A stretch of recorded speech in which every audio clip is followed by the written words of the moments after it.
आई बामोड़े जेतकी दिबा सबु छोट हेबा हां जानला ता ब्रेने -3 अच्छे आ -5 अच्छे देखो -5 रे जगह इटे माने इने अछि -5 3 इने अछि बोलिने बोले -5 बढबा कि -3 बढबा के बढबा मध्य रे -3 बड़ हेबा के बड़ हेबा आ -5 का हेबा सानो बुझी पालो कि नि पालो पालो तो देखो चित्र केता बनाउ छे देखो यार जेतकी दिबा कहले का हेबा छोट हेबा यार जेतकी हेबा यार बड़ हेते दिबा धनात्मक आड़े बड़ हेबा इना के हमें +5 को +2 मध्य के बड़ हेबा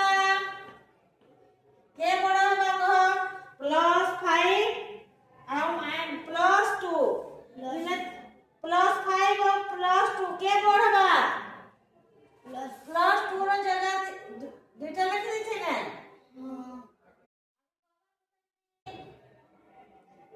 ना +2 +3 +4 +5 +6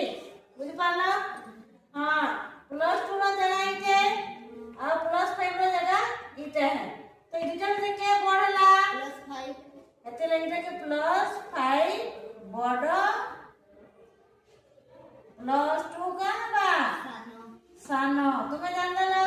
हंता इने के +10 ओ प्लस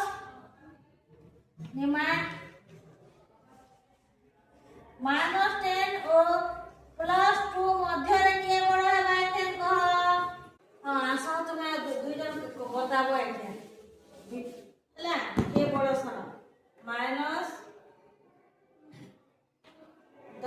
ओ -4 मध्य रे बड़ के है और सानो के है बड़ के और सानो के लेखो आसो जानला कि चित्र देखि के तो जानबो -10 तैयारे हेबा -4 तैयारे हेबा 10 तैयारे हेबा 4 तैयारे हेबा हो कि नै बोले के बड़ हेबा आसो लेखो जल्दी लेखो -10 और -4 मध्य रे के बड़ के सानो तो